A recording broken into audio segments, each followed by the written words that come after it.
Okay, sorry about that. I was having a bit of trouble getting the browser to load properly. Don't know why. I think it was downloading something. Let me just do a very, very quick refresh just to make sure everything's working properly. Yeah. Okay, cool. Yeah, that's good. Right. Okay, so before we start, the usual preamble that I have to do. As this is a BYOC stream, bring your own copy. There will be no audio or video from what we're going to be watching tonight. It's one of the few ways I found that we can get around the whole copyright thing, because as far as Twitch is concerned, as far as YouTube is concerned, this is just a chat and commentary, but we will be watching it ourselves, and you can always watch it back a little bit later if you can't catch it live. Which is one of the reasons why we also have, and again, I'm going to try and get it right, it's just right about there, is the synchronized timer. I will be starting that at the beginning of what we're watching and stopping it or pausing it if I have to go for a break, but it works the same way for anybody else as well. That way, if you miss it or you do need to go to the bathroom in an emergency, whatever the reason, you can sync back up to, it will normally be within like a second or two, as long as I don't fluff it up. Right, so that's that out of the way. So I was playing obviously Uma Musae, yeah. Last night, and I started with Diver Scarlet just to sort of progress with things. Yeah, I went on a speed run and I completed it within a couple of hours. You can literally, if you are just like whatever, focusing on just like doing a career run, you can do that game in about 2 hours. And I saw the stream for it. Cool, yep. Yeah. I've really got to pay attention to what tracks and everything else I'm putting them on. But it's not a problem because it's a roguelite kind of game. It expects you to keep playing it again. Now you can work with the same Umas each time you want to and improve them each time, so they go a little bit further. That's perfectly fine. At the moment, I'm going through unlocking all of the characters, scenes and everything else like that, getting all the trophies, just simply because by having like a wider pool, I can then find like you're really good for like speed, so we'll put you onto Legacy 1 for speed buff, or you're really good at like tracks and you've got some great skills, so we put you. So it's basically sort of, I'm building, for want of a better term, I'm building up my stable, and this game has been in my head. You've actually installed it. Okay, well, I think what I will do, and I was trying to think of today, because I have now unlocked the things for doing like their clubs or their version of guilds. I will create the guild on stream on Tuesday, and I'm going to be playing this game for, like I say, probably like another week, maybe another 2, depends how I feel. But I will be doing stuff off stream as well, because there's a lot to do and I want to make some progress. And the fact I can now do a career run by fast forwarding, because I've got all the cards, I've used the events, it's like boom, boom, boom. Right, boom. I can literally do it in 2 hours if I really push myself. So the ones I will play on stream will be the ones I'll be like hyper focusing on, but don't be at all surprised if I change things or whatever. Anyway, enough about that. That's the other stream news out the way. Tonight. Now, I wasn't quite sure which film to watch. We had a show last week, we had Fallout, and one of my personal rules for this is I will not watch something that I have watched in the last year. So it's one of the reasons why I don't generally often have on things like Lord of the Rings, occasionally Back to the Future, because that's my one thing I break.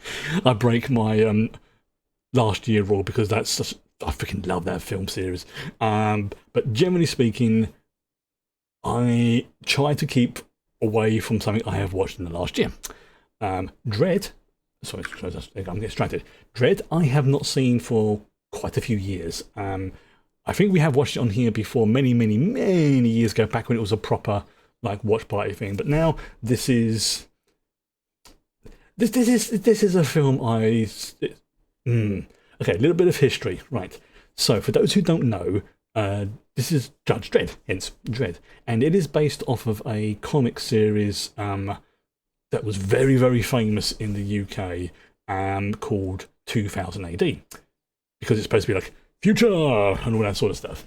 Like there's some really, really good stories in it, some really, really good. but one of the more popular ones, and I think it's now in its own continuity, but it is still connected loosely to the 2000 AD universe, is called Judge Dredd. And for many people, it is a cyberpunk film. I would say this fits into the cyberpunk dystopia, I believe is the word, with a bit of sci-fi. Of course, yeah, I would say cyberpunk is a sci-fi one, but even in a comic, I can remember at the time it being, obviously it didn't go into details and graphicness, but it was surprisingly brutal for a British comic in growing up in the late 70s, early 80s. And whilst the comic 2000 AD existed, I think before I was even born, I vaguely remember my dad, I think my mum, who, as I've mentioned before, she's the one who really, really got me into sci-fi stuff. This was like, oh, this is really good. Like, and the whole thing with Judge Death and the whole mutants and everything else like that, it was done in a way that was, again, for the time, surprisingly dark, but not graphic, just dark. But and to that sort of sweet level of not enough to. It was the Thatcher era, definitely. Yeah, I think the comic 2000 AD came out before I was born, but I think the Judge Dredd stuff came in later. I think it's been a while since I've looked into the history of it, so I very much accept I could be wrong on that. But yeah, I can remember reading. I mean, my favourite sort of sub-series was the 13th Floor. Freaking loved that. But yeah, Judge Dredd. The whole cyberpunk genre was really kind of catching on, but it's beginning to catch on because obviously this is pre-internet, and it became surprisingly quite popular. Dredd was in it from the start. Fair enough. I was like, it's been a while. I'll accept that. Now, the thing about the Judge Dredd universe, what I do remember is because you've got this mega dystopian city, and if you've ever seen me play Cyberpunk, actually, in many ways, they could have taken the Cyberpunk engine, pretty much filed the serial numbers off, so to speak, like with the big towers, got rid of some of the neon, made it a little bit more grimy, and have the wasteland be a true sort of nuclear mutant-filled wasteland.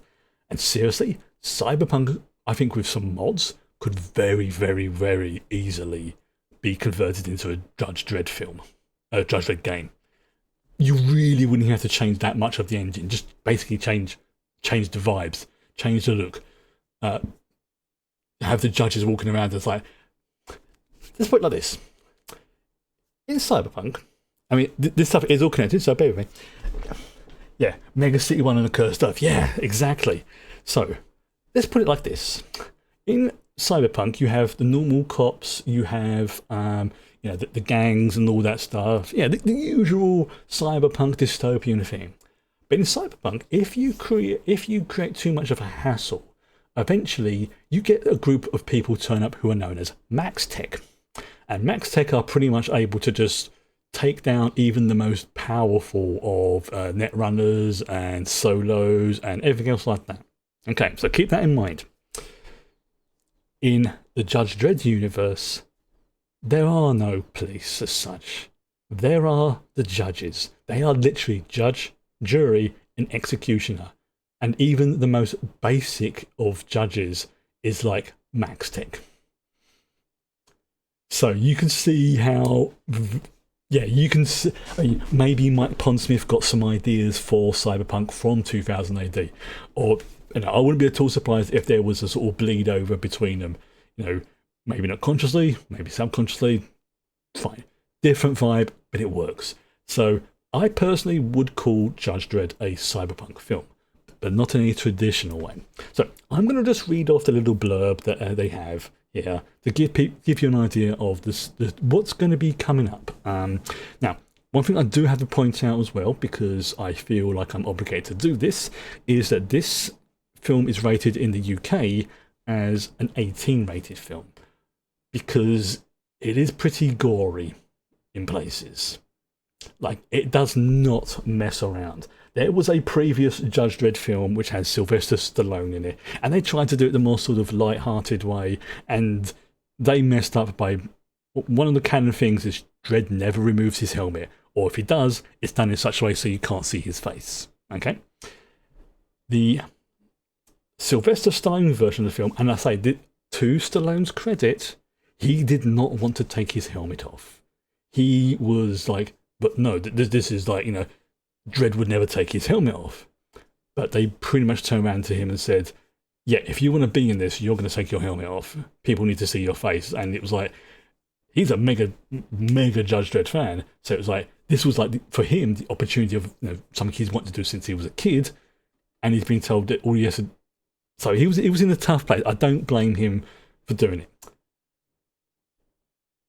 Okay, so yeah, I'm going to read this blurb out and then I've got one more thing, then we're going to start. Okay, so. The future America is an irradiated wasteland, like Cyberpunk. On its east coast, running from Boston to Washington DC, lies Mega City 1. Yeah, a vast, violent metropolis where criminals rule the chaotic streets. The only force of order lies within the urban cops called judges, who possess the combined powers of judge, jury, and instant executioner. Known and feared throughout the city, Dredd is the ultimate judge. Now, another pop culture reference that just popped into my head that I just realised is there's, if you've ever played some of the 40k games and familiar with the lore, there is especially like in what's called the Hive cities, which are like mega cities. Yes, Games Workshop, yes, did borrow and get inspired by a lot of popular sci-fi media. Don't blame them. The Arbites, they are called. They are literally a version of the judges. They will turn and be like, "What are you doing there?" Yeah, that's against statute number 56555597218. Bam. Same sort of logic. And if you ever see the design of the Adeptus Arbites, you look at them and you look at the judges in this film and in the comics, you'll be looking at them going, Okay, yeah. So, one last thing as well. Now, surprisingly, when this film came out in the UK, it surprised people because there was virtually no marketing for it. Like, to the point, and I can still remember this, me and my friends went out to see a film, I can't remember which film it was, but we were coming out, we're walking through the foyer, and we see a display of like, is that Judge Dredd over there? And then we see it's like, wait, there's a Judge Dredd film? If there was any advertising on the TV or in magazines, I'm pretty sure this was like, the internet was around by that point. I mean, this film came out in 2012, so make of that what you will. And it surprised a lot of people, like, wait, there's a Judge Dredd film? There was very little marketing. This is a film that would have done so well with what we would now call viral marketing and stuff like that. I mean, you've got Carl Urban in it. There's I forget the lady's name. Lena Headey. She plays Cersei in the Game of Thrones one, and she's been in. I think she played Sarah Connor in the Sarah Connor. Yeah, she plays Sarah Connor in the Sarah Connor Chronicles. Wow, great team, Chris. Not a bad show. So yeah, it is. Yeah, it is okay. The the tags listed for this are science fiction. Completely agree. Intense. Yep, I would agree with that. This is an intense film, and there's maliciousness. Now, one last thing, and two last things before I can get these thoughts out of my head. Number one, there is. Well, that is only the right thing, so I'm getting two thoughts in my head. There you go. This, I'm trying to think how to word this without spoiling things. I'm trying to think how to say it. Yes, there are definitely. Yeah, okay. Sorry, I'm getting several thoughts mixed up in my head. This is a film where it deserves its 18 rating. There are some scenes which are very grim and unpleasant. It does not mess around. So just as a heads up, like I say, It's not a bad film. In fact, actually, it's a very, very good film. It was just very, very undermarketed as well. Anybody who I know who has seen this and has willingly gone to watch it has gone, I mean, it might be a bit graphic, but that was a freaking good film, yeah. Some people have said there's very much echoes of, what's that John Boyega film called? Is it Defend the Block? Or whatever it's called, where basically they're defending a tower, and because of things that happen in that film. Yeah, it's a well done film. It just got done dirty, as they say. It very much got done dirty. Right, okay, so something I normally do is to get things all sort of synced up with the sync time, as I mentioned before. I will do a 5-second lead in, and then I'll start the sync timer, and I'll start the film on my end. So this is your prep time.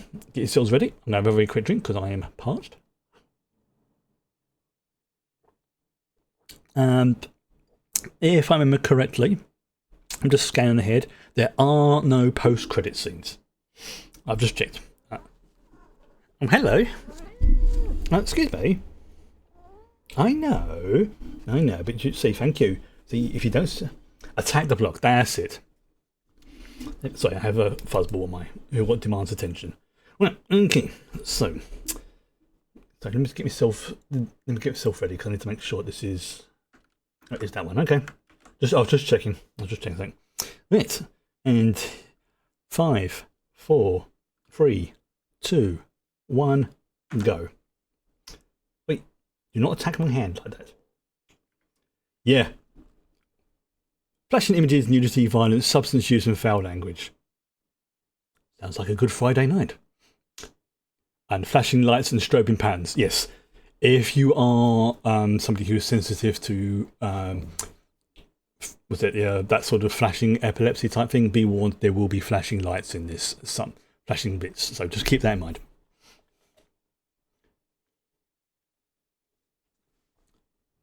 Just get myself comfortable, which is not easy when I have a cat on my lap. I know. Yeah. Also, fun fact. If you are familiar with a YouTube channel called the Somo Guys, one Gavin Free works on certain bits in this. See if you can spot what stuff he worked on. Do you know what I mean by how this even looks like the Cyberpunk Night City? Just like the intro. Yeah. Nuclear wasteland. Yep. It's like, yeah, as soon as you go into the city, it just looks like any other city apart from the mega tower blocks. Yeah. It's basically a proto hive city. Yep.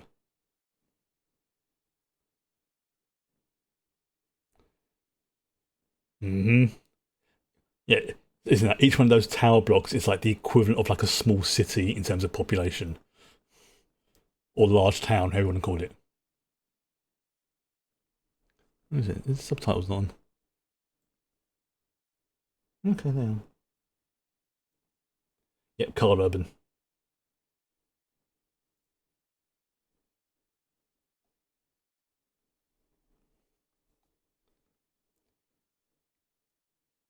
Oh, that music as well really helps to sort of set the vibe to it, doesn't it?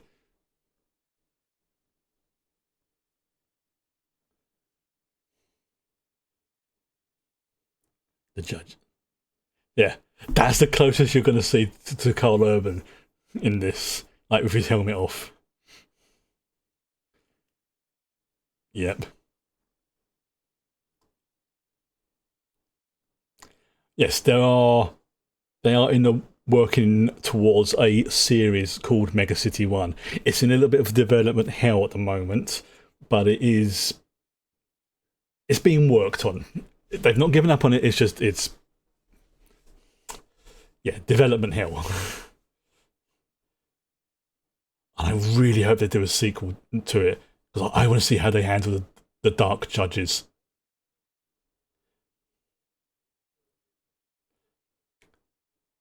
Oh dear.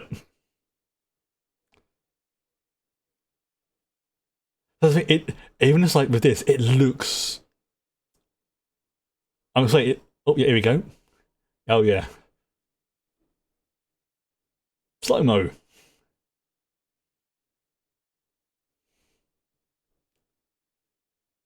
Beautiful film. The way they do this.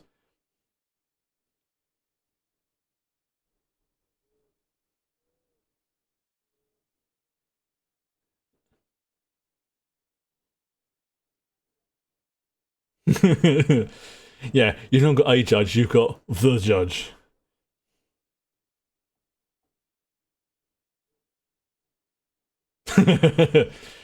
He is the backup. He is a one man army.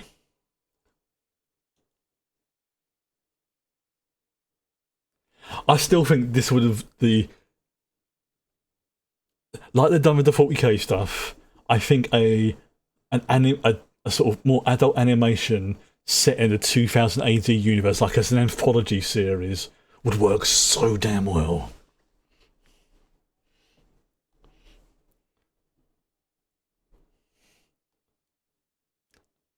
A few companies start to realize now that animation is more time consuming, but it's you can do a lot more with it. You know, it's almost shit off. Ooh, and someone's become a tomato. But now he's got authorization, basically. But yeah, a few companies have started to realize that animation isn't just for kids. I mean, look at Vox Machina.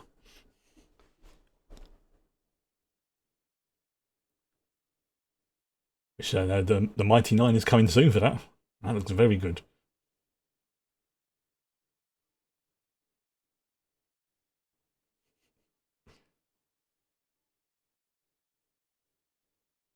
Yep. They don't mess around in this play in this. No. Even just like interfering with a crime scene. 5 years in the ISO cubes. We'd love to see Nemesis the Warlock. Yeah, exactly. Yeah. There's so many that could definitely work as a animation.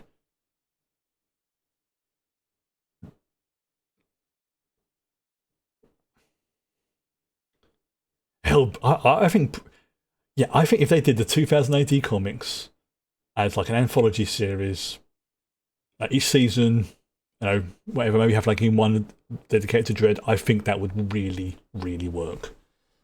Mainly because I want to see how they would handle the 13th floor.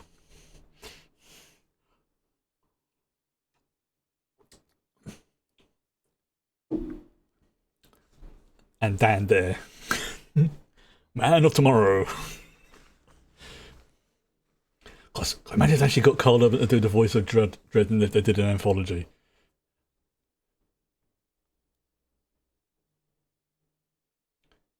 Yeah, a life sentence is a. Yeah. See that's the thing. He. Beware the deviant lurking in the shadow in cave. Heed the word of Torquemada. Be pure, or be vigilant. Behave. Oh, yes, I like that. Yeah, dude, he's given you a perfect opportunity to walk away with you. There we go.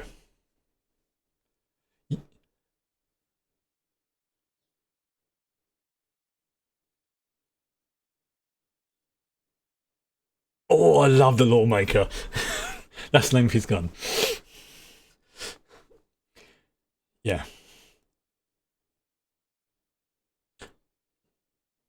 So, somebody did like a sort of YouTube analysis of like weapons shown in shows and things like that, and they said that Judge Dredd's gun is for its size, the whole concept, probably the perfect weapon for its size in terms of what it can do.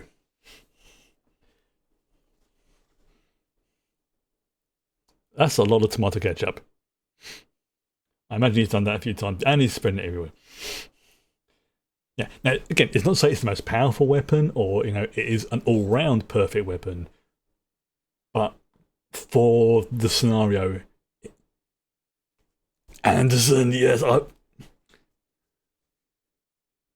yeah, mutants.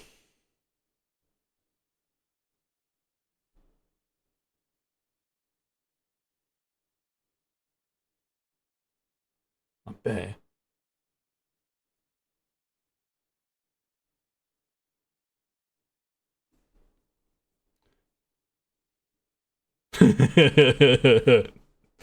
You're about to find out what she can do.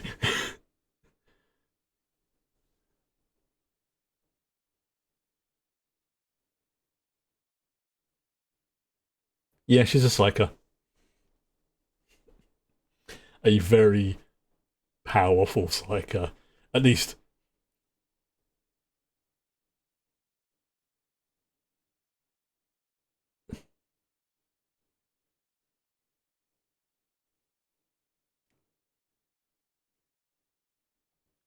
I love how they handled the relationship between these two characters in this film. It's done so well.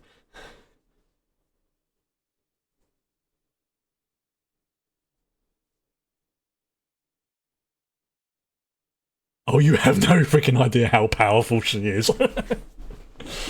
She is the inspiration for who, let's just say, if you're familiar with StarCraft, Judge Anderson is kind of on a level with Kerrigan.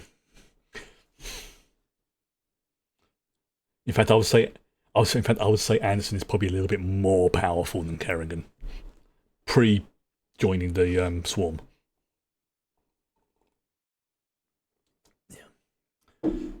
I like this is basically how they meet, sort of thing.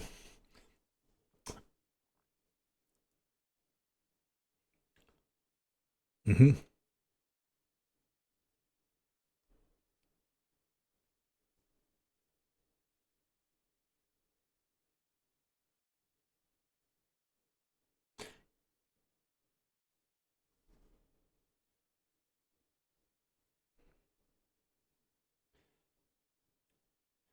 So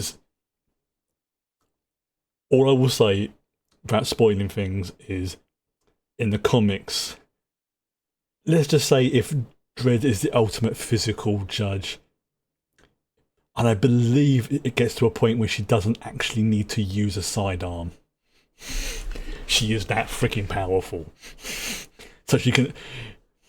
I mean, obviously, this is like her in her, her first few days of her career, but as she goes on, she really freaking love it.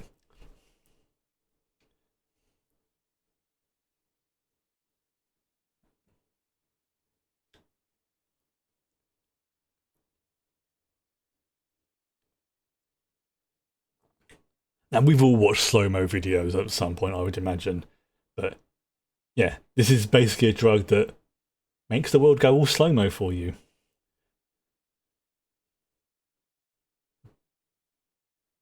So like, yeah, you'd be sitting there just going like, "Whoa, dude!"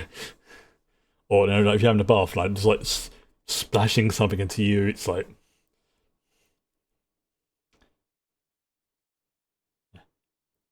it doesn't obviously it doesn't actually slow time down. It just it messes with your temporal perception. So an event that lasts IRL a second to you would last like 5 minutes or something like that,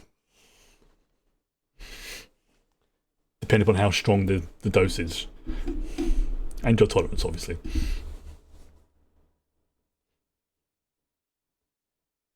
Also, be warned, Lena Headley's terrifying in this. Legitimately terrifying.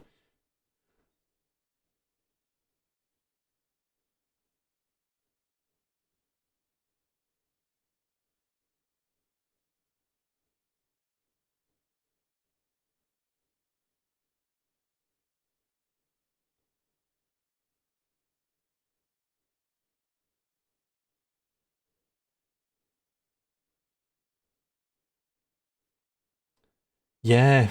Remember what I just said about slow mo? Yeah. These are not nice people.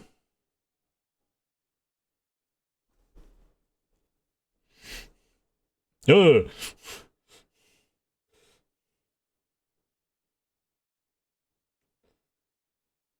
oh, that's terrifying. Yeah, your conscious mind is still working, but your perceptions of everything that's going around you is like 1/10 of what it was before. That is freaking terrifying as a concept.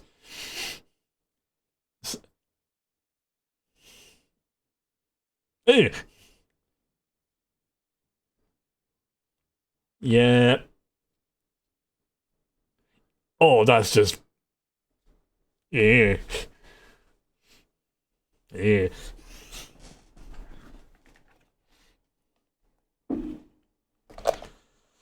yeah. This is actually a pretty good indicator of what the rest of the film's going to be like.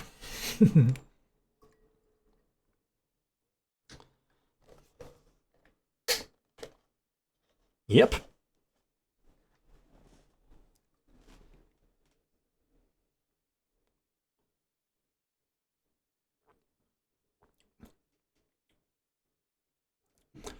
Yeah. Honestly, that's actually a good idea for a beginning judge. Let Dredd knows he can handle pretty much any of these things, so let the rookie pick it, and we'll go from there.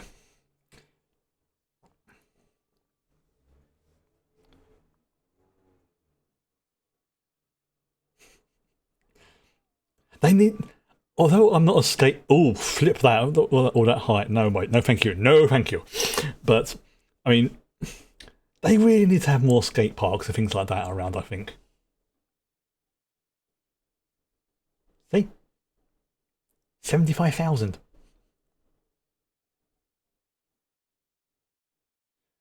Yeah, it's a hive. It's basically this is like it's like a proto hive city.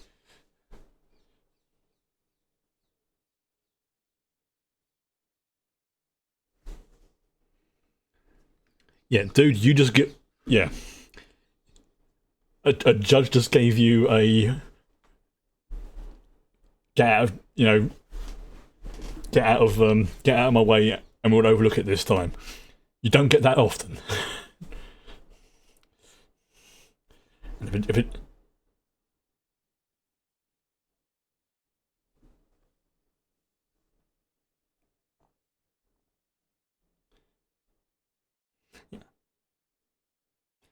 yeah, yeah, these sort of like mega blocks are you could literally live your entire life in a mega block and not have to go outside.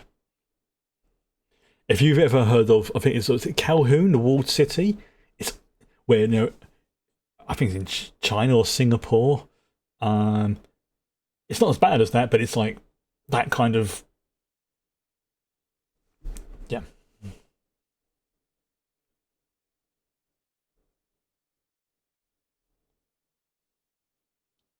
Oh, that is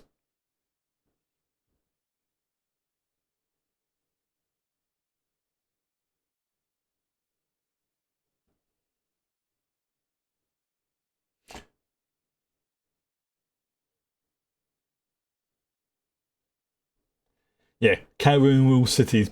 Yes, that's it. Oh, there you go. 1%.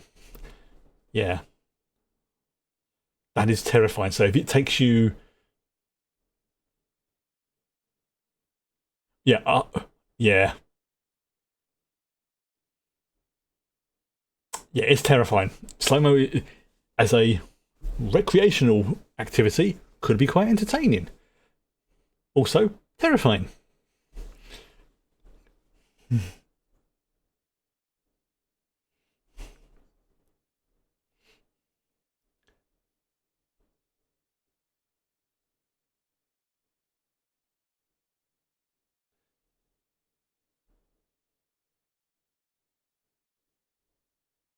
Hmm,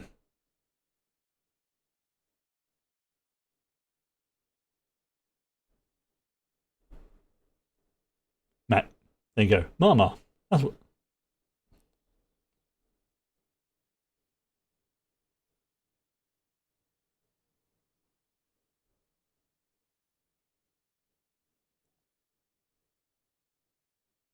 Hmm. Yeah.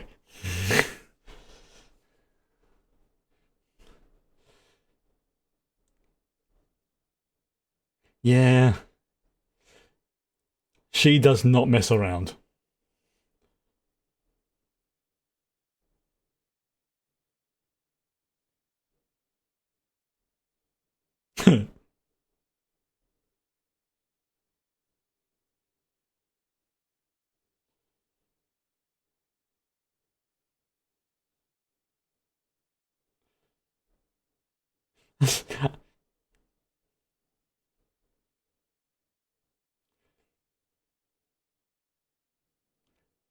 Nine months.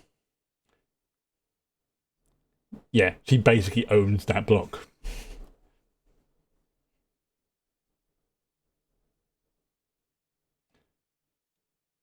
Yeah, one judge and one rookie.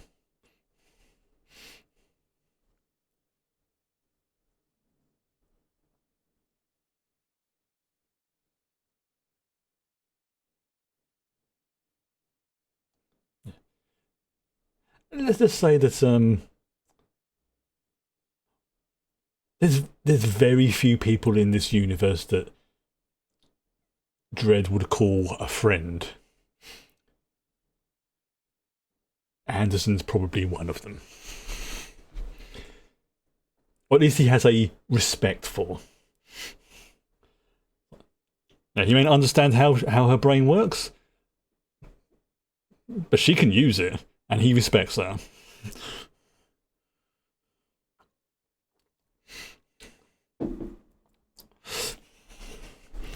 And there's no love interest between them.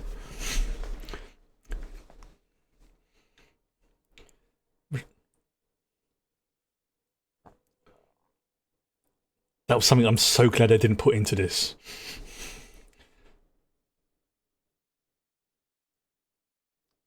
God, yeah, I think it would have, honestly, it would have completely ruined it if they'd turned around and like had them be romantically involved. But as friends, mm, colleagues who respect each other, yes.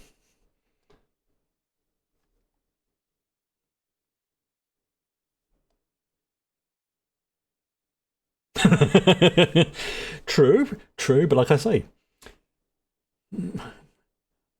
later Anderson doesn't need a helmet. Somebody points a gun at her. Yeah. But at least it's like, oh, fair enough. I'm not going to stop you, but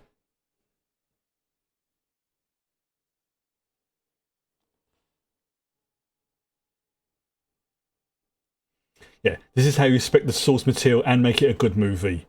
Oh, I was about to ask, how did that go? Obviously, no spoilers. Marks out of 10.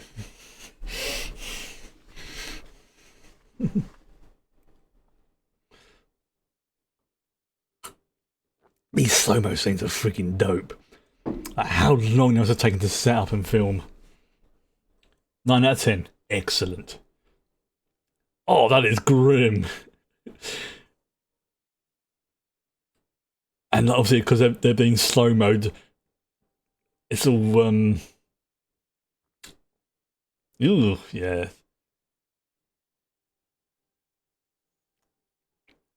God, seriously, this is visually such a beautiful film, if graphic and disturbing.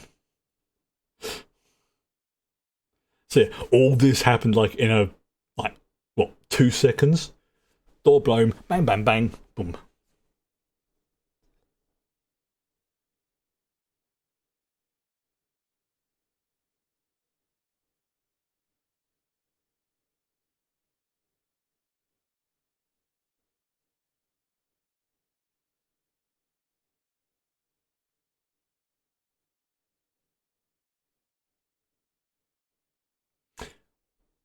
Recycling, recycling. Yes.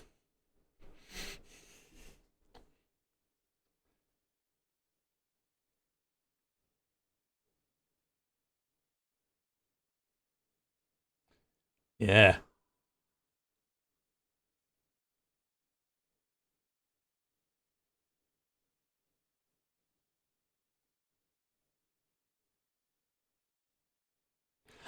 I'm trying to remember, do they accept her psychic visions as there we go, yeah. Dredd's right on that front.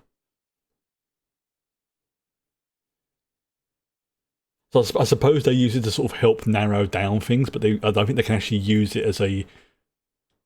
Well, Judge, no, Dredd probably would, but I think it's that kind of like we can't use it to 100% decide it, but we can at least use it to think, oh, let's have a little chat with this individual, shall we? So it's like a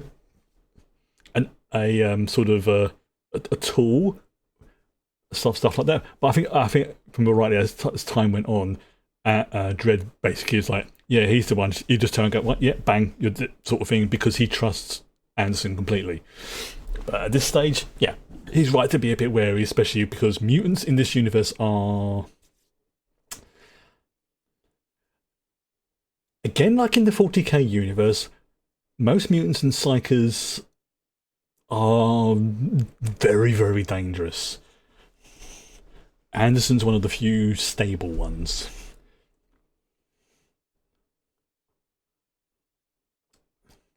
I mean, obviously she has her own particular issues, but as mutants go, she is what you would call a stable mutant.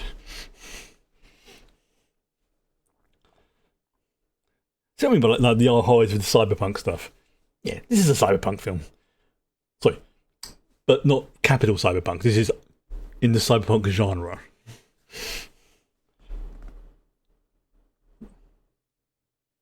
So obviously, cyberpunk covers a wide variety of stuff, but it's got all the hallmarks. You've got, you know, mega cities. You've got a dystopia. You've people with funky abilities. Cyberpunk adjacent. Yeah, I can accept that. I mean, it's sci-fi for sure, but yeah, I can accept cyberpunk adjacent. There's a lot of overlap for sure.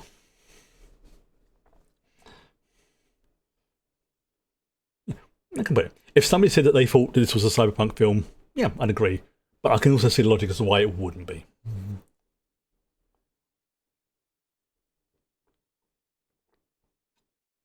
Let's get me to top up my juice because that's good stuff. This guy's terrified. And I can see why. As one of the most scary people he knows of is literally standing right next to him.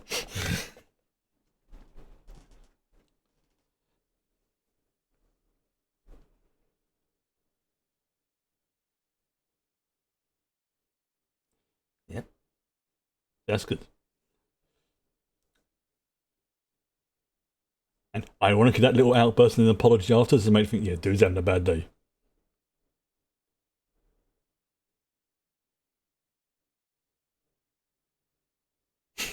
Yep.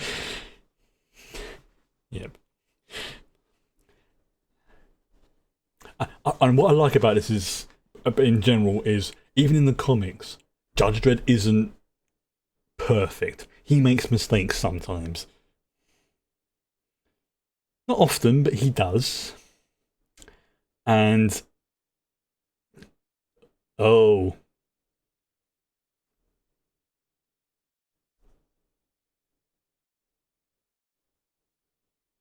he's not heading for the cubes.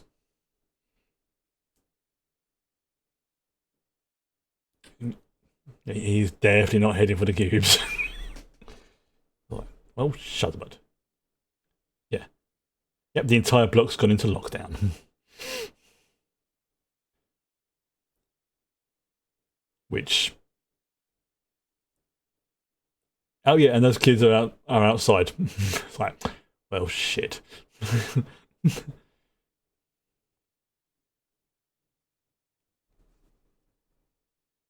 That is freaking really good how they do that.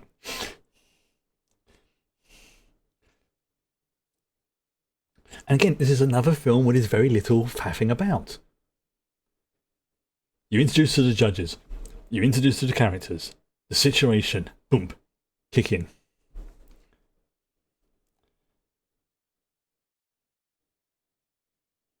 I very much appreciate when films don't faff about.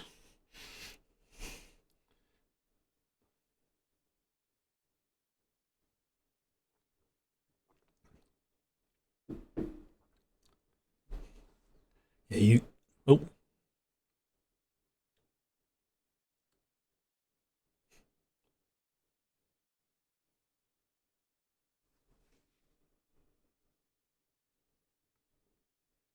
Yep, everyone knows who she is.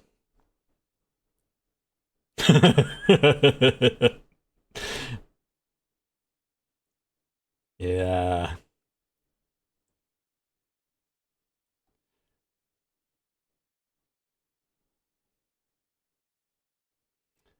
Two judges versus an entire block.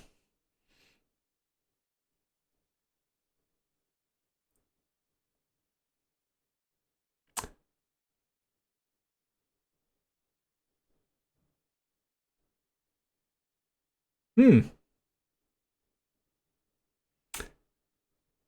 Lovely person.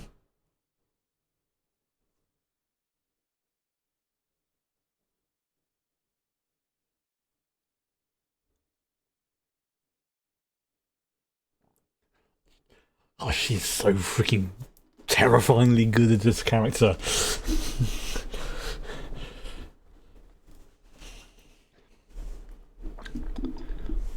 Still knocked off that this film did not get the marketing it deserved.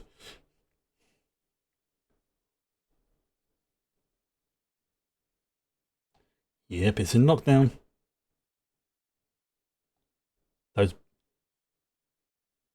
Like you got. You know, it's like going into a building and you've got no signal on your phone.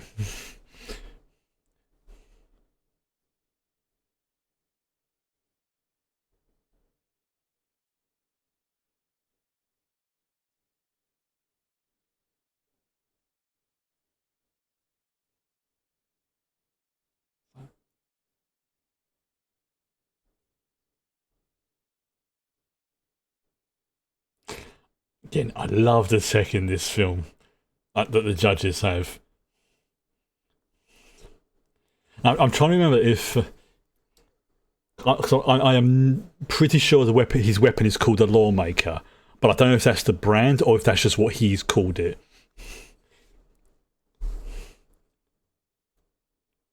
Brand? I meant model.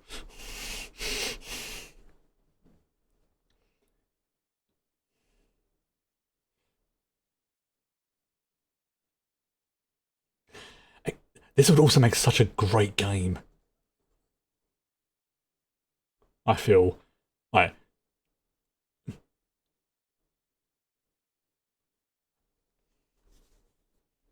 yeah. Shane didn't have the comic accurate respirators. True, true. But I suppose it's like, budget restrictions.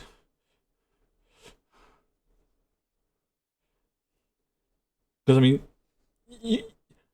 by having it all like in one sort of tower block as such, they wouldn't have had to show much outside the city, and it would have reduced the budget. So I very much suspect that's what it is. It's just budget restrictions. But yeah, it would have been nice if they'd had more comic accurate stuff. But I try not to, when something gets adapted to a different medium, I try not to have things be 100% exact. I want it to make me feel like it's a good thing. Like this to me is a damn fine adaptation of the comics.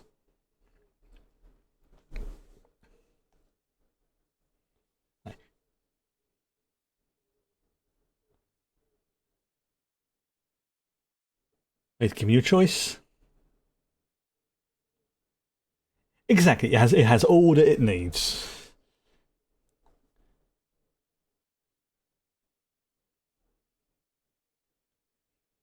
Yeah.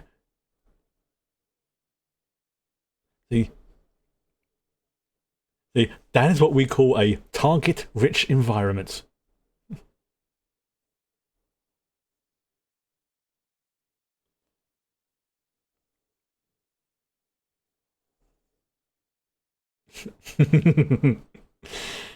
Oh yeah, that gun.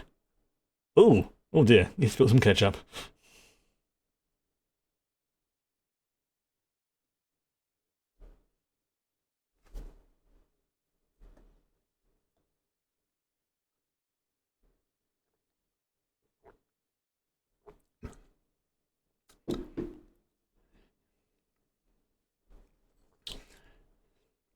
Yeah, that is one thing you have to remember about being a psychic and a cop.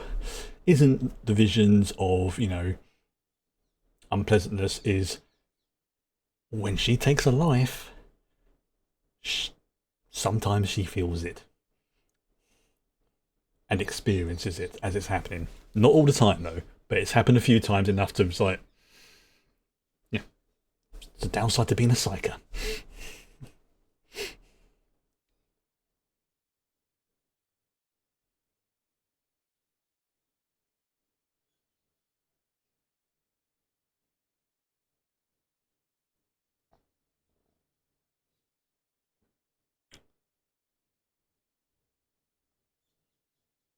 Damn.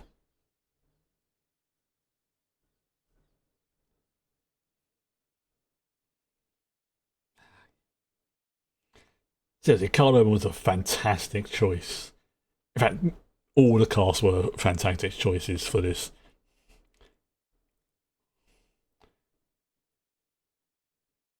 And I'm glad Carl insisted on not taking his helmet off.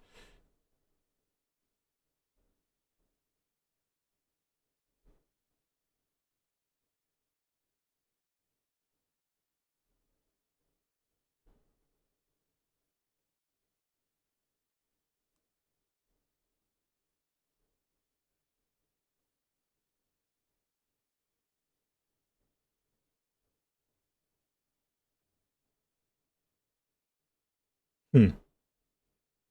It's a question. What do they do with the perp?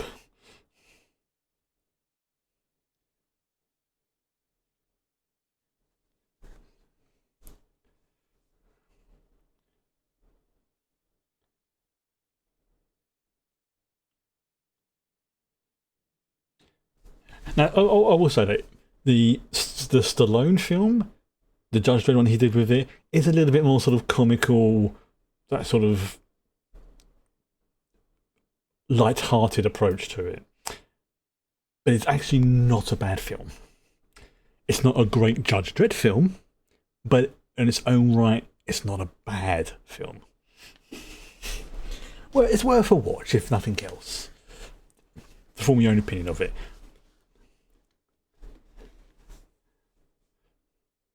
I mean, I liked it, but this is a almost perfect Dredd film.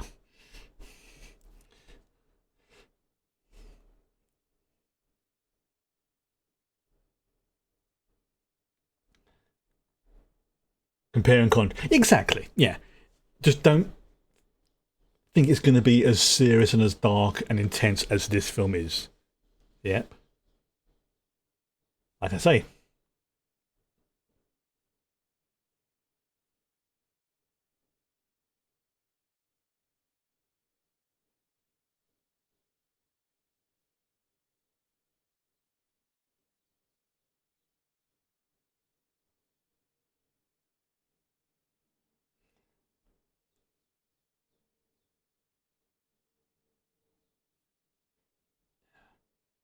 having a psycho on your side is very helpful.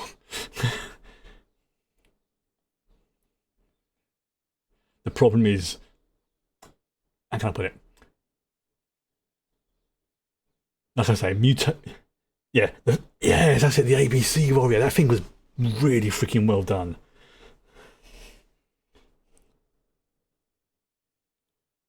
But yeah, psychic abilities in this universe only come when you're a mutant, and mutants are 99.9% of the time extremely unstable, mentally speaking, and dangerous. But could you imagine like a double team, pardon the expression, where every judge had a psyker with them? Yeah.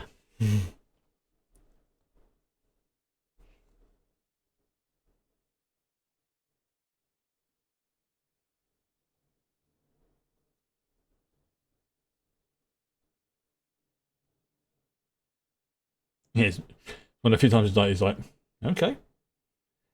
He's starting to acknowledge the fact that, yeah, I mean, she may not be so great in the whole.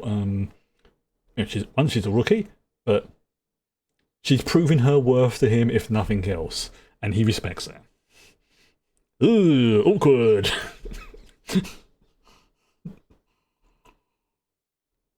Yep, his last thoughts. Oops, sorry. Excuse me. Swear it's hang on my phone 1 second.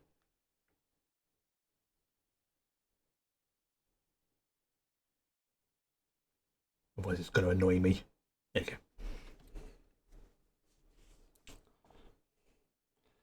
Yeah, the ABC Warrior was, I would say, for the time, was really freaking well done in that. But yeah, seriously, it's worth a watch.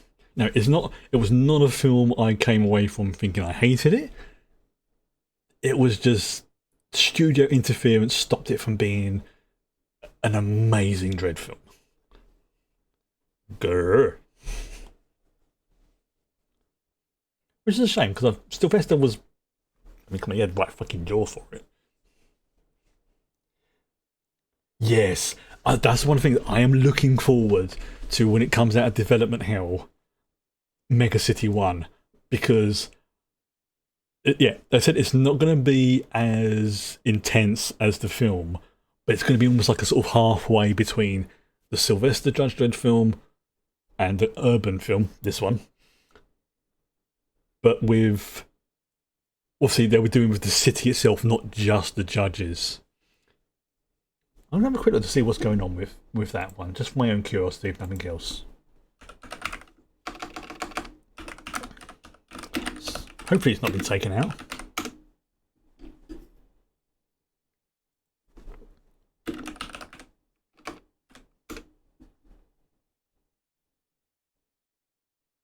Okay.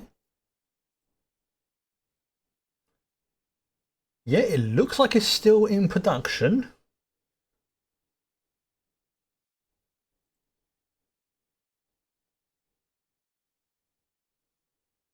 Yeah, so they've made the pilot.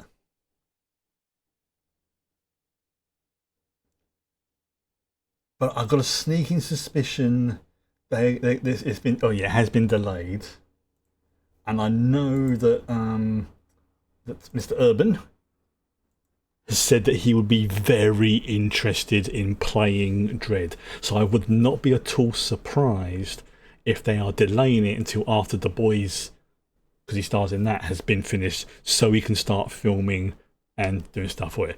Not confirmed. That's just a headcanon of mine, but that that would not surprise me if that's what they're doing.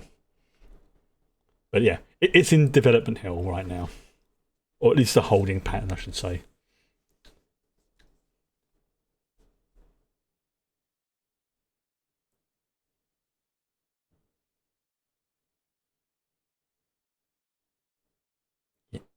Yeah,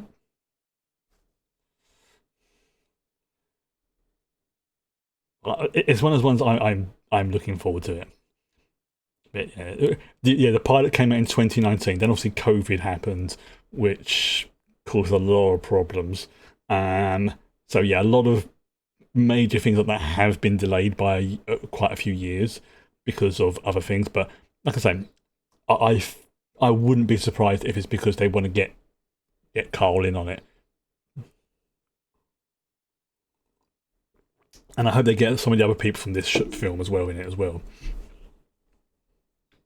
Even if it's just like, they get the actors back but not the characters. It's like, wait, you look very much like the person who got killed in the Judge Dredd film.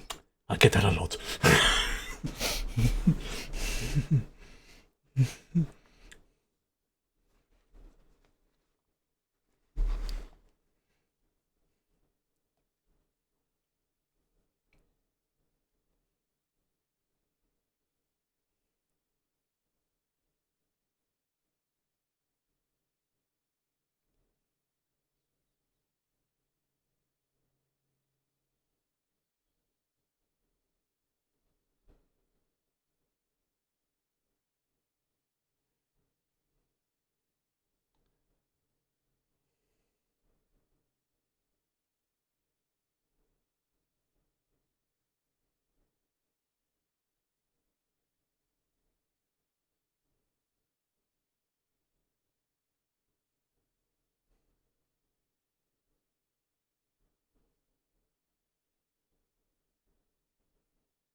Yeah, you got very, very lucky. Or unlucky, depending on how you look at it.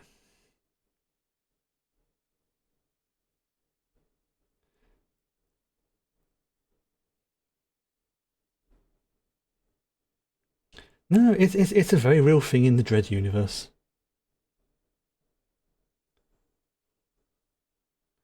Yeah, you're thinking about getting jiggy.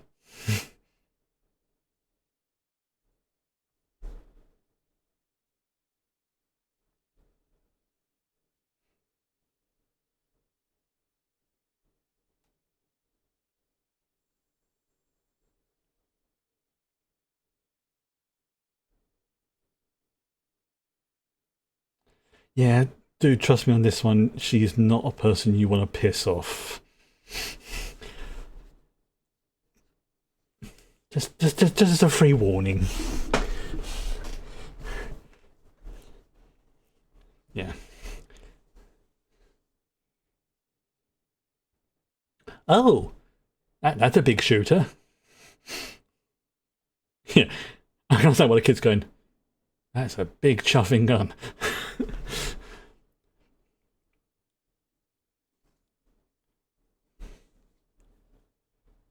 Those scars are gnarly. Really well done.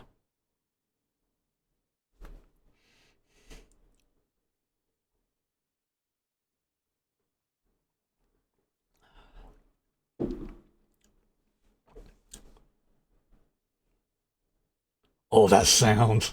Oh,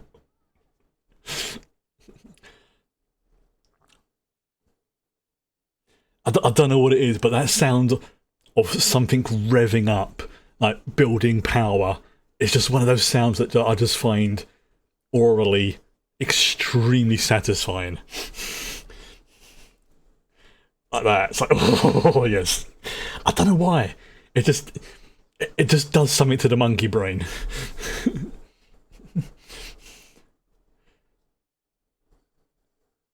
Yeah, I mean, the fact it's absolutely shredding that wall as well is an added bonus. I feel sorry for that too. Ah,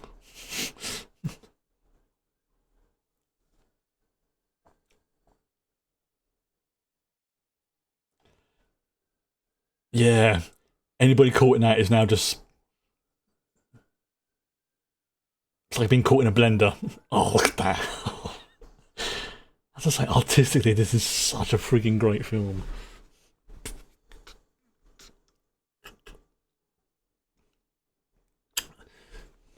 Like, you can see where the budget went. Let's just put it like that. I'm not complaining. I am not complaining. This is one of those scenes you can only do once.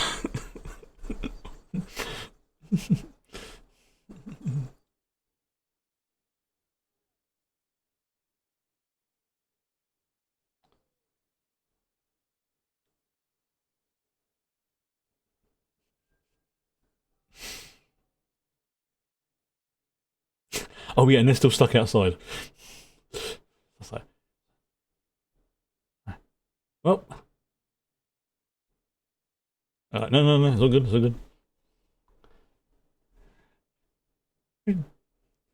At least the teenagers there got way back into the building. It's just like, oh, I'm still annoyed I didn't get a chance to see this in the cinema. Curse you, marketing people! Yeah, that's a scene you can only do once.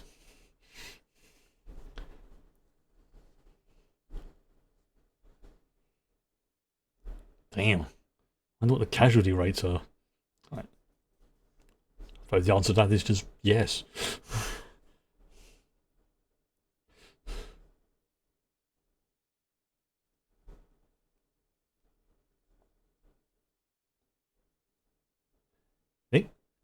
That's why he's the deputy, the second in command, because he's got two active brain cells. The first rule of any film like this: or any film in general really, they're not dead until you see the body. And the second rule is always double tap.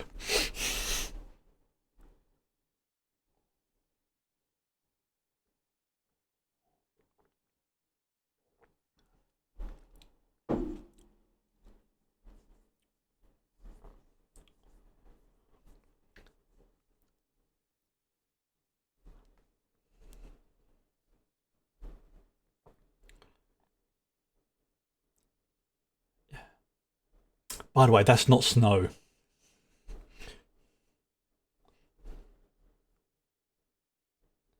Yeah. I know some people think that it's snow. It's not snow. I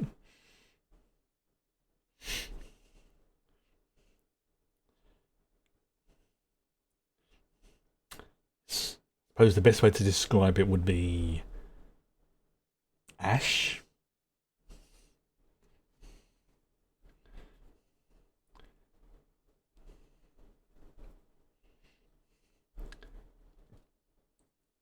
I don't just mean dust, I mean what you think it is, ash.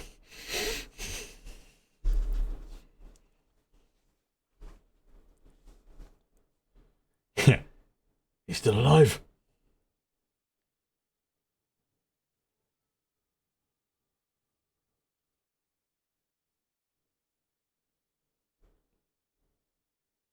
Ow. Yeah, just walks off into the shadows.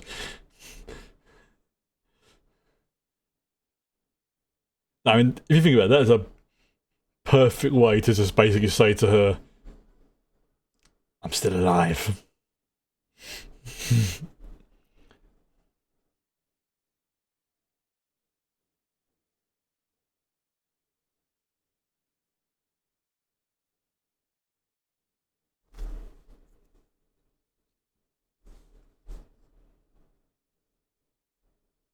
Yep.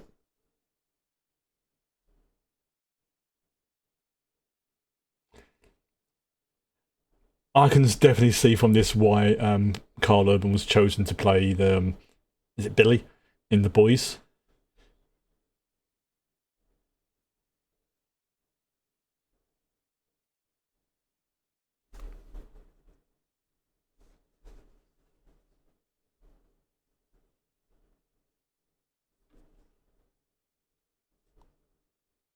Yeah, Dredd ain't stupid. Oh, yeah, yeah. You're gonna wish you answered.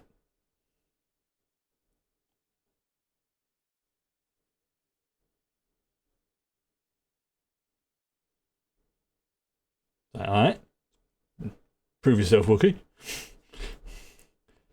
I'll be judging you on this. He knows enough to stand well away, so she doesn't accidentally scan his faults.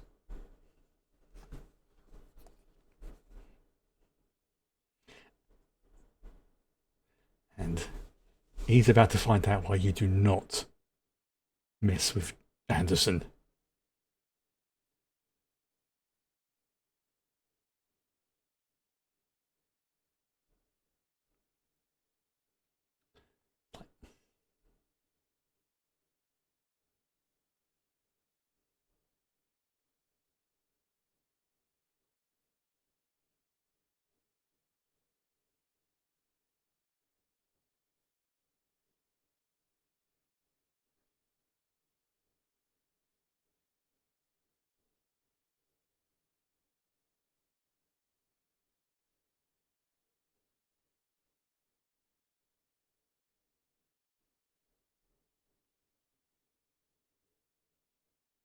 You have no idea, pal. You are about to make the biggest mistake of your life.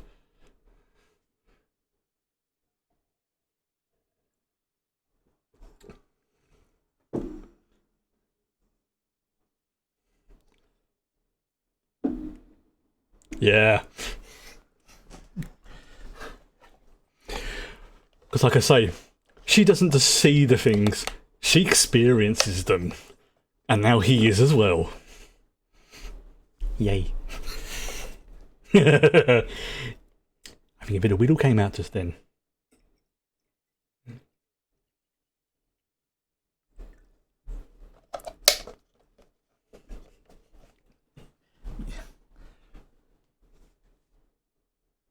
He's impressed. So yeah, like I say, it's not just thoughts, it's feelings as well, and she just dumped a whole lot of that into his brain at once.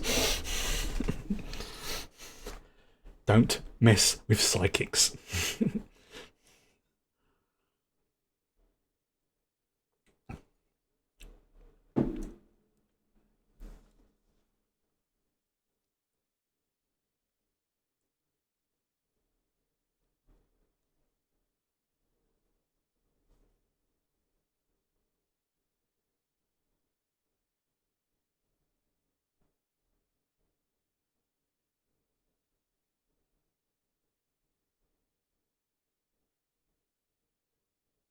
5 years. Yeah. Yes, the ISO cubes. Now, they're not like prisons, they are pretty much what you think they are by the name, isolation cubes.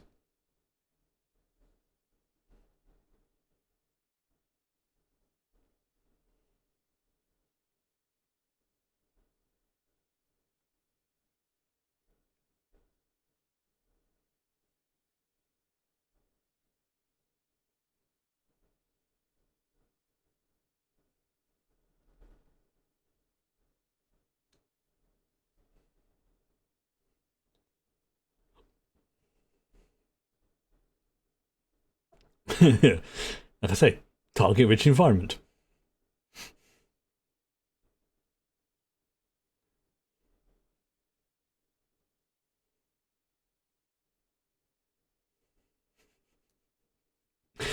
Uh, I think what I find satisfying about it as well is I'm not a fan of bullies, and I do like it when they get their comeuppance. So having her basically dump everything she's experienced in this tower or seen into that guy's head at once, very satisfying.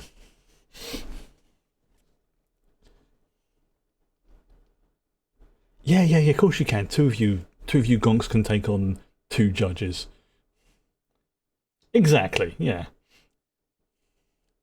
I mean, God, they're barely out of their teens. I suppose that's the point.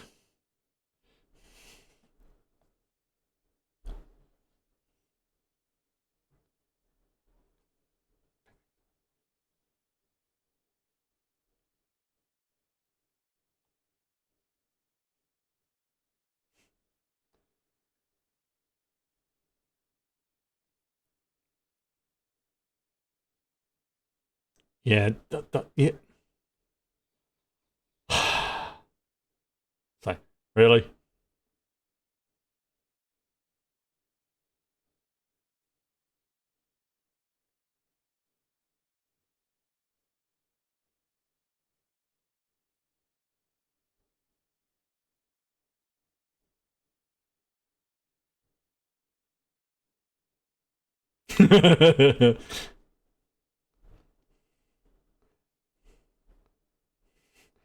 Oh, what's that scene? Is it in Lock, Stock, and Two Smoking Barrels?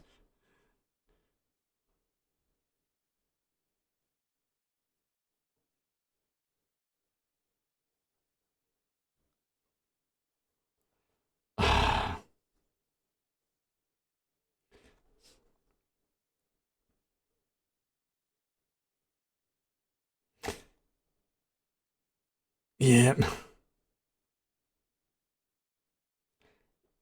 Yeah, you just made a big mistake, pal.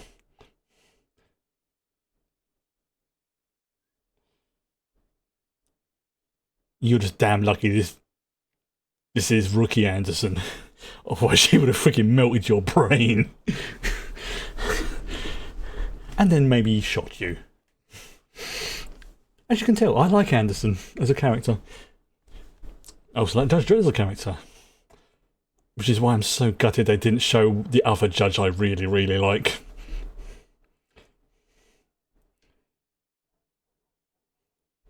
Judge Death. And no, I'm not kidding. There is literally a character in the 2000 AD comics called Judge Death.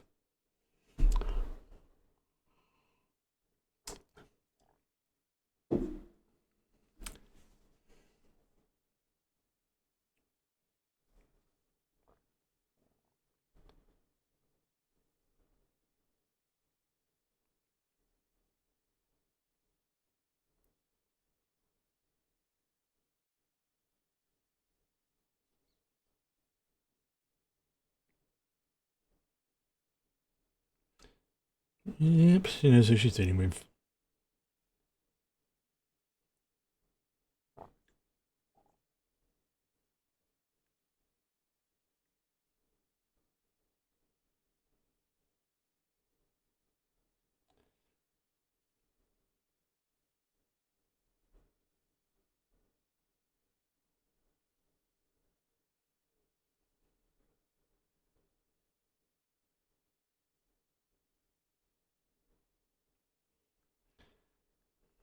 That's the thing. Whilst Mama is also terrifying, she's also pretty smart.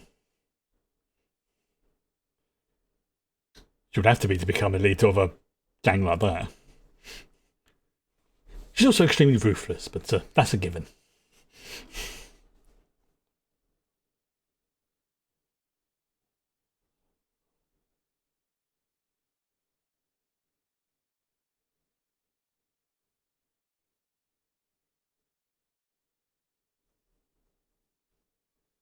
That's that's a clever move.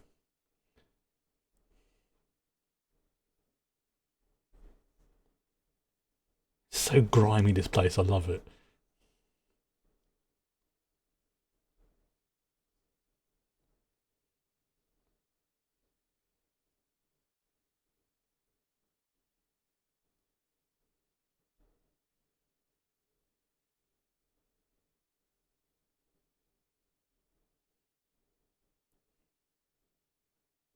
He said the thing. That's his catchphrase.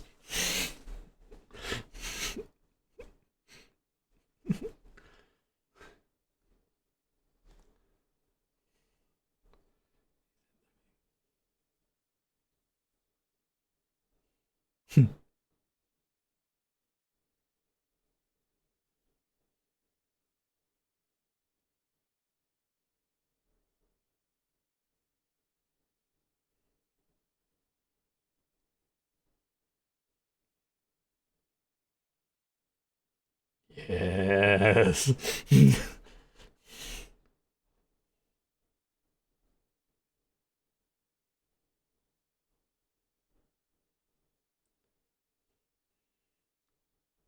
Again, such a well done film.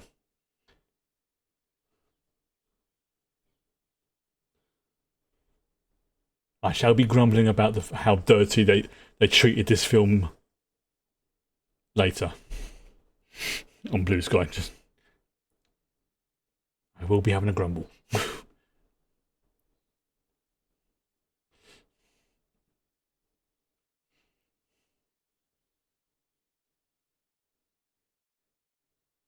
Hmm. Yes. Yeah, go on, open the door. What's the worst that could happen?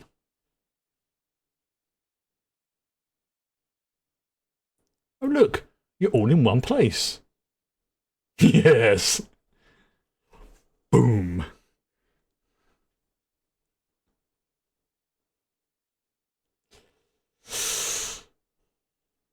Now, burn alive is probably one of the more unpleasant ways to go. But, oh, was that satisfying as well? That's the thing. That is something I would say would, is how I'll describe this film. It's satisfying to watch. Like, it's obvious who the bad guys are. It's obvious who the good guys are. You know what's going to happen to them. Boom, boom. Yep.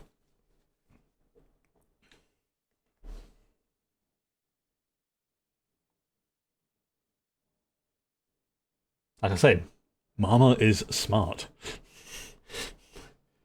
Not sort of, academically smart, street level smart.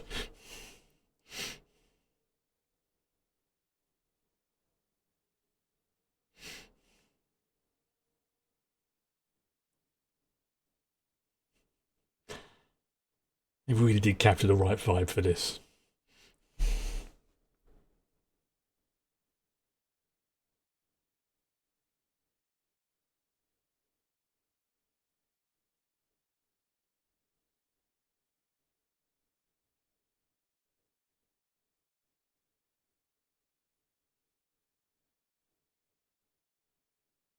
It's like, oh, great, yeah, fantastic.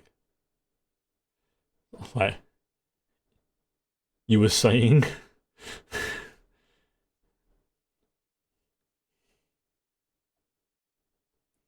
Oh dear.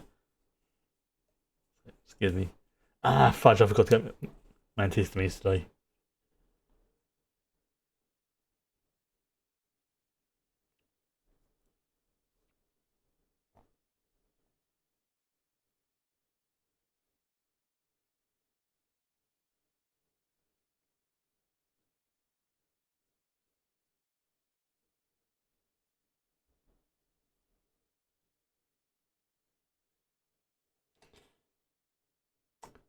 Hmm. Yeah. See, the thing about the judges is they are not what we would call paragons of virtue. Some are adherents to the law, like Dredd and Anderson. Some are open to small bribes now and then, that sort of minor level of corruption. And then there's these assholes who are basically, yeah.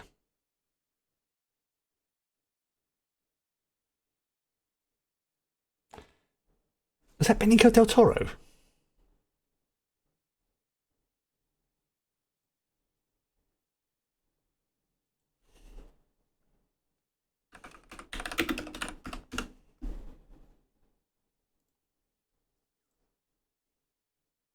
So I'm just checking to see if that was Del Toro. Looks like him.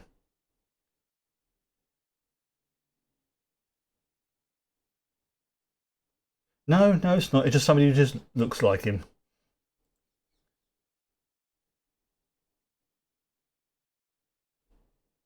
Same sort of facial structure.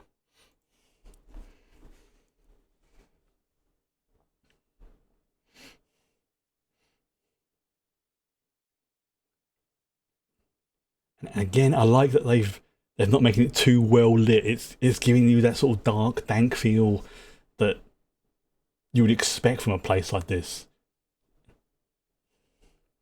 Plenty of places to hide and all that. As you can tell, I like this film.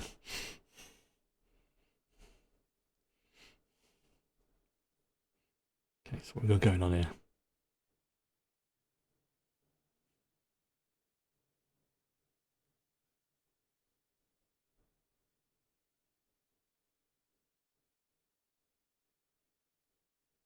I'm just trying to listen to something because it's just like yeah, it's like you can hear these weird echoes in the background.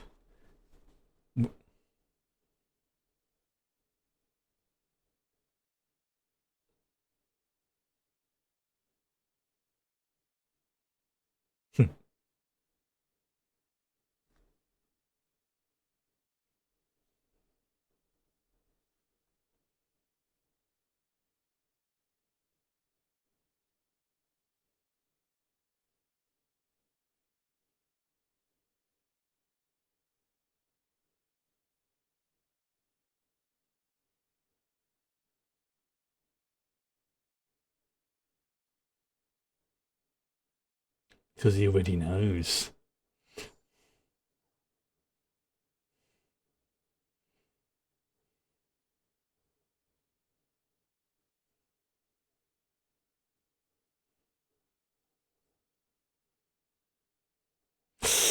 Ooh.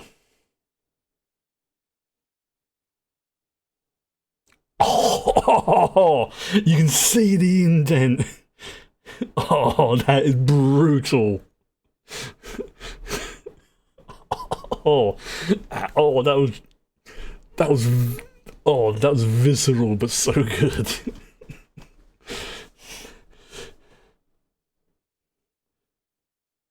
Indent, and he's down. Oh, I mean, dude ain't gonna be calling for help. He's got no larynx left. Yeah, that was a... Ow, that was unpleasant to look at.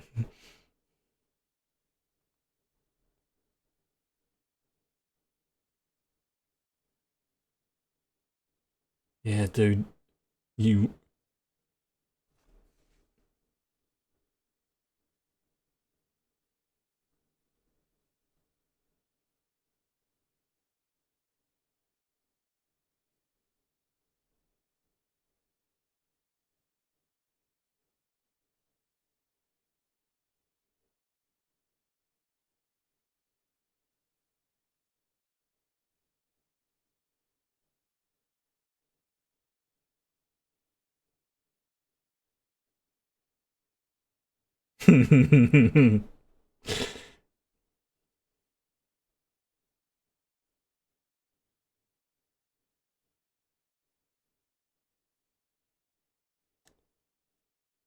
He hasn't learned his lesson, has he?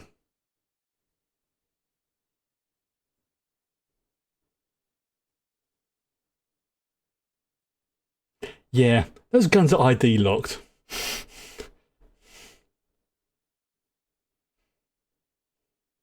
Let's give the man a hand. Oh.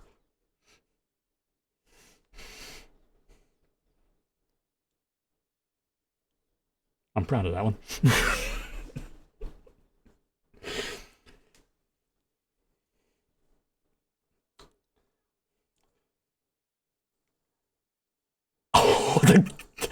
Oh, that was like...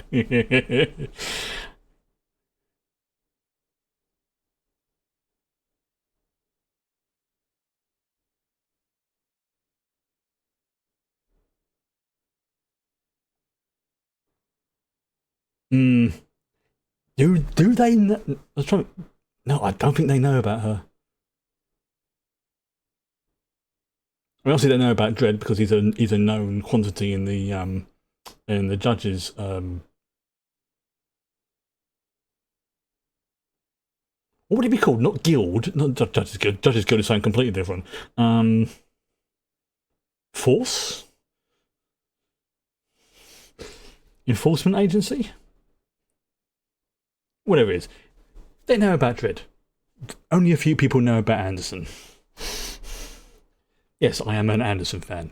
Deal with it.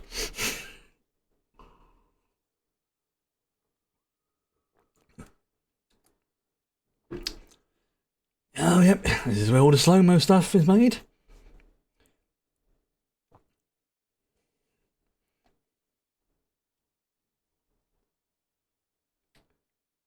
Oh, imagine getting all of that, huffing into your brain at once.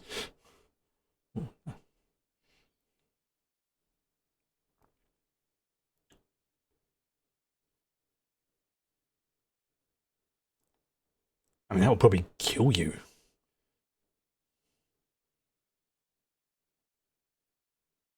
Oh, that would be unpleasant. And from your perception, it would be very slow.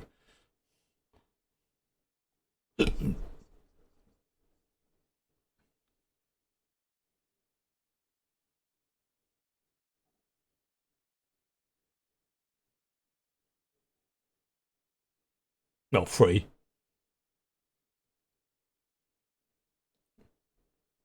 Oh, I forgot about that line. Sorry. Yeah.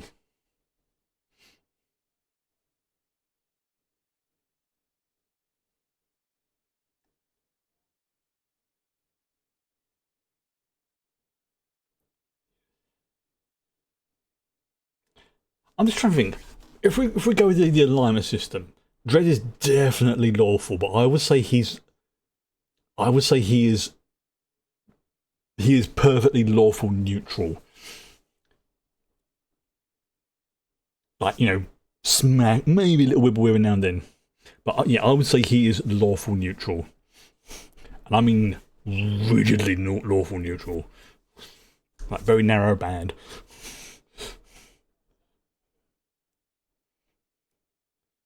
Obviously, he is the law, so he'll be lawful. But the law should be fair and neutral.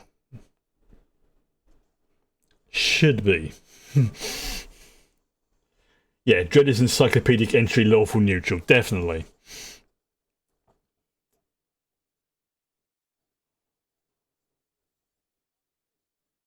Yeah, he's all out of ammo. High explosive. Yeah, big boom.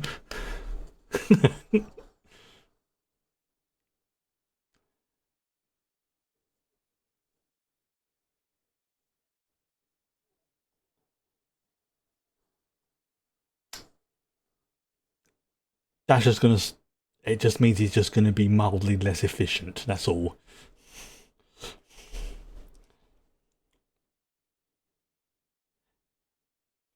Yeah, yeah, Anderson, I would say, is probably again lawful neutral, but with yeah, this is why you don't mess with a psyker. Um, but I'll say she's more towards the good side of the neutral block, so to speak.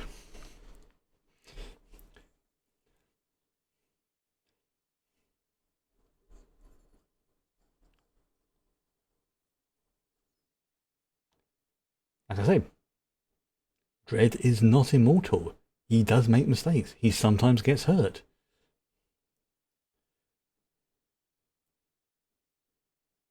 But I like to think it's more a case of he is the proverbial "I ain't got time to bleed."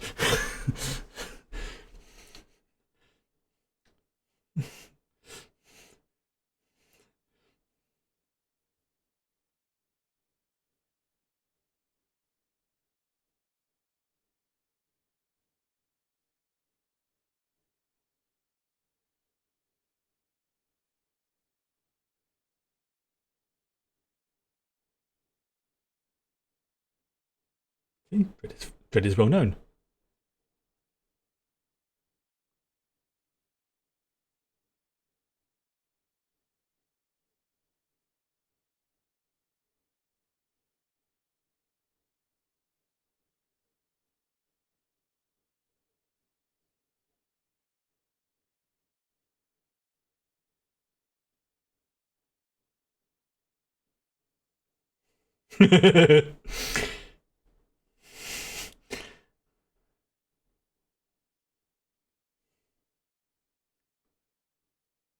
Yeah,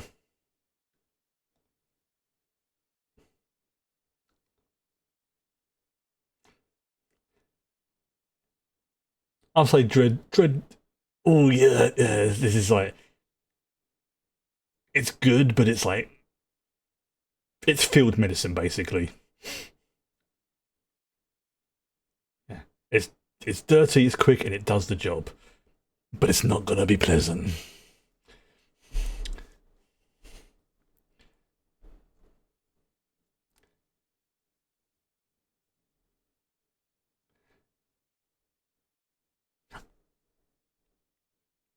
Oh yeah, that is a major compliment from him. Like, okay, I think from my point of view, that's probably the point where in his brain he's like, yeah, he didn't call a rookie either.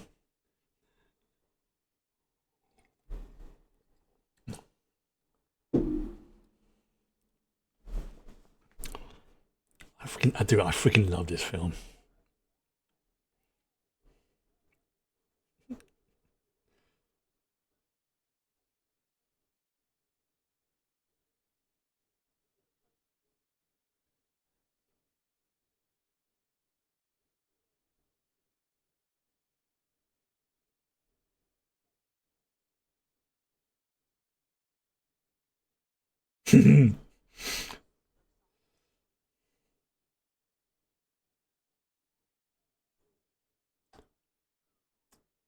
Yes, that was him at the beginning.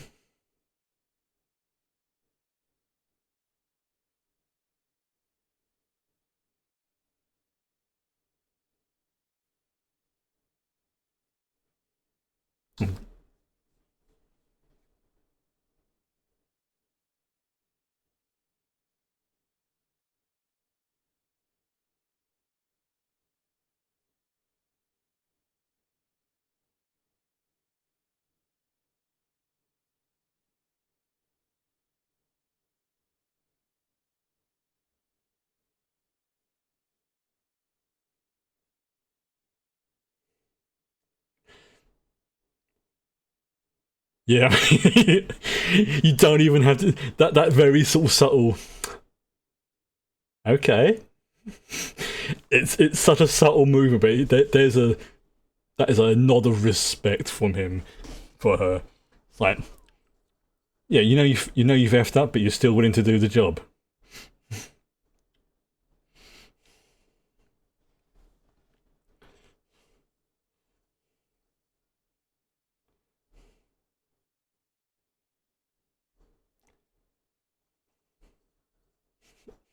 They're just absolutely destroying her gang.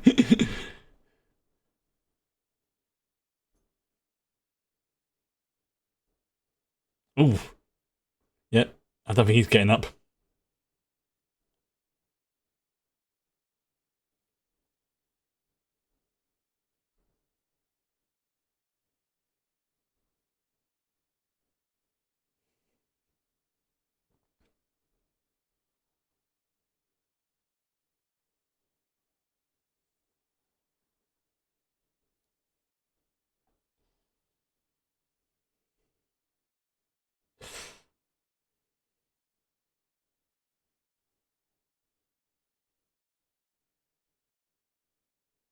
God.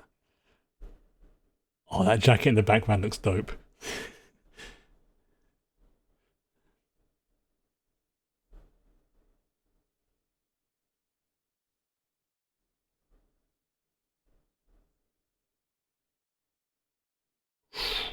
Ouch. Top 50 floors. That will F up the rest of the building.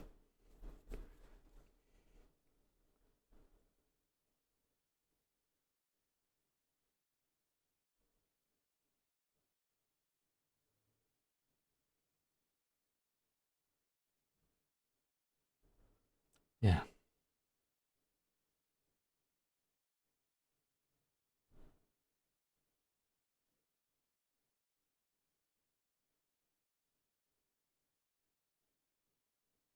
Ah, 77,000.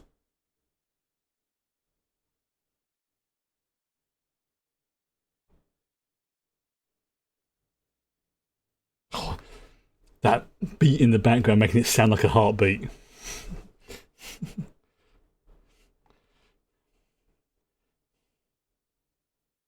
Oh, yeah.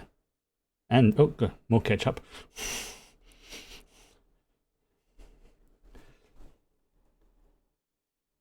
Excuse me, it's your eyebrow.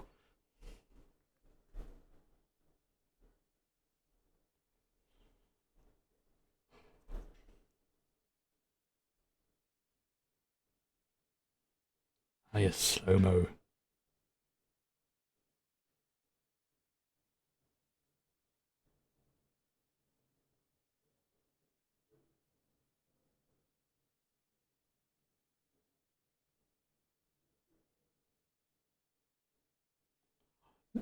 Oh, this is brutal.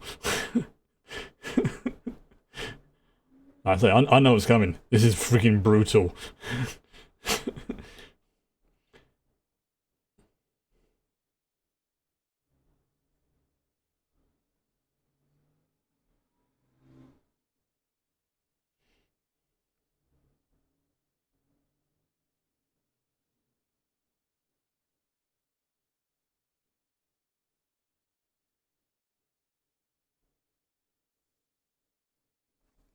So yeah, remember, she's experiencing it at 1% the rate it is actually happening, including being thrown through that glass, whilst her mind is operating at, from her perception, normal speed.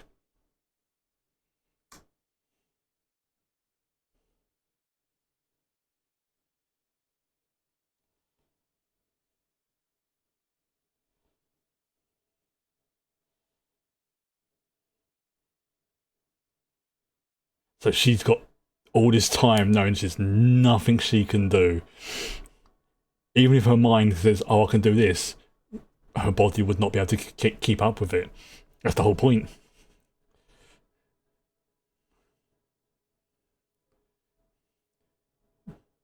It's like it really accelerates your mind, sort of thing, but your body still operates at normal speeds and is subject to those pesky little rules of physics, like gravity.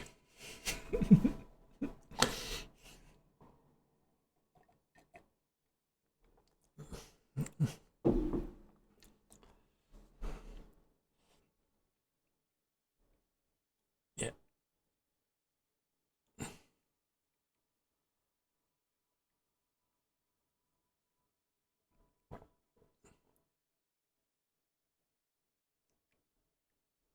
Oh, that is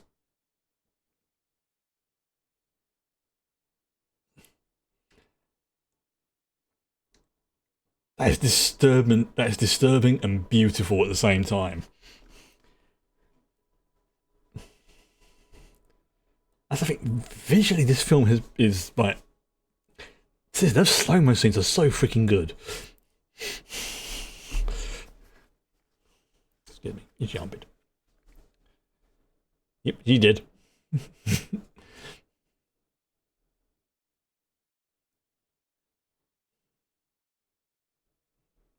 Oh look, no boom.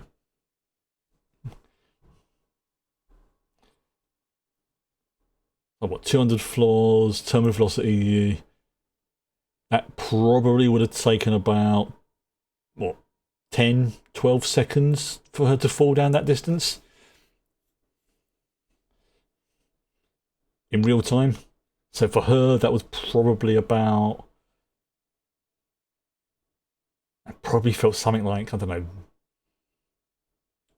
for her, probably about 10 minutes.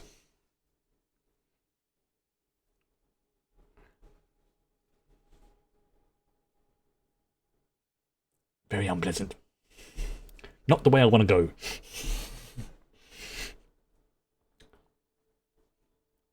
Let there be light.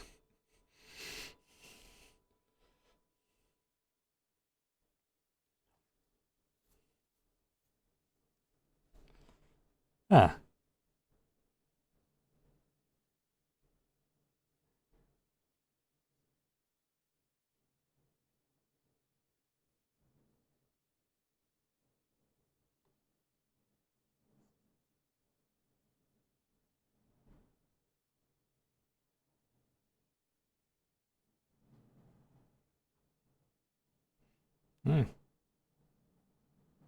Hmm. Right. Oh. I was actually just starting to like her. Or do you have an appreciation of her?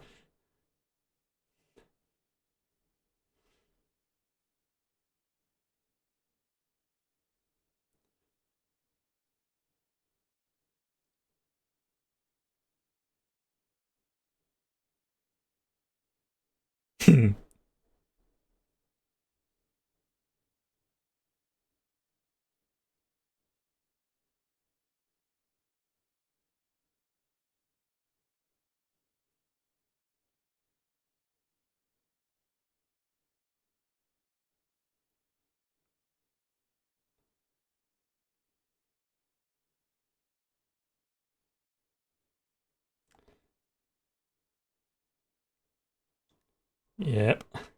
So I mean, he's been shot. His wounds have been stapled.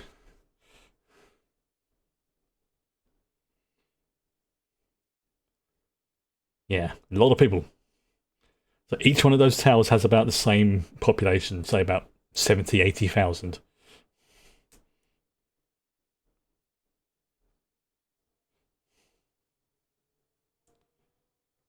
Surprisingly short film. But I just want to double check something. It's Get Cut Urban, yep. That's it. Olivia Filbury, Lena Headey, sorry, not Headley. I keep calling it Lena Headley. That's not her name. I need to check something because there was a character in it who I know it's not what it was. Anyway, right, that is me done for today. Just stop that for a second. There we go. That's me done for today. Just stop that right now. I will be back next week, obviously starting back on with Tuesday. And I'm still going to be playing some more Uma Musume. There we go. I'll go away because I am so freaking loving that game. Yes, I fluffed up on the last two runs I did, but you live and learn, and I've improved their stats. If nothing else, that means the next one I do with them will be improved. And because I've got to a good point now where I can play it off stream, because I can do like runs in like several hours, I can work on building up the stats and then focus on stream of the ones I really want to focus on. Like, because I've got like a few of the like some of the like the major stars, like the 3-star ones I want to go through. There's a few other ones I want to do on stream because they're just really good characters that I like. And then eventually I want to get to a point where I can take Gold Ship again, re-enter her, see if we can learn a few more things with it, use the proper cards, and then finish it off, see how well I can do with Haru. Just simply because she's such an adorable character. It really freaking hurts. And I posted in our Discord an image that just the one I mentioned before about them about 40k crossing over with it, and like this works. Yeah, so that's what I'm gonna play. It's again next week. Next week's film will just be whatever I see is available that I haven't watched for a while. Or I thought, oh, this will be good. And at some point, like I say, I will probably, when I can get around to doing it, either Fallout 4 and the crowd control mod for like a few days. I'm not sure exactly when that's going to be because there's a lot of stuff going on for me at the moment. IRL. Good stuff. I just don't want to mention it in case plans fall through, but it's not bad stuff. It's in the long term, it's going to be some good stuff. It's just going to be very, very time consuming. So I'm not entirely sure exactly when that will be. And I think that's another reason why I'm at the moment focusing on the anime horse girl game, is because it's a nice, fun little short game, and I can just pick that up and play it whenever I want to. Whereas the Fallout stuff is I have to obviously download it, set up the stream thing for it, and get the mod, the crowd control mod to install for that, and get that set up and tweak all the settings and things like that. It's not complicated, it's just time consuming. So that's where I stand with things at the moment. But for now, I'm gonna go and have a cold shower because I am sweating buckets here, and I will be back next week, next Tuesday. Again, there is that small chance I may play the horse girl game on Monday, but again, it's not guaranteed. It all depends how I feel and how Monday goes, because I've still got a bit of work to catch up with. It's not going to be as likely as last week, but just it's possible. Just it's possible. But for now, I will say goodnight. Night night.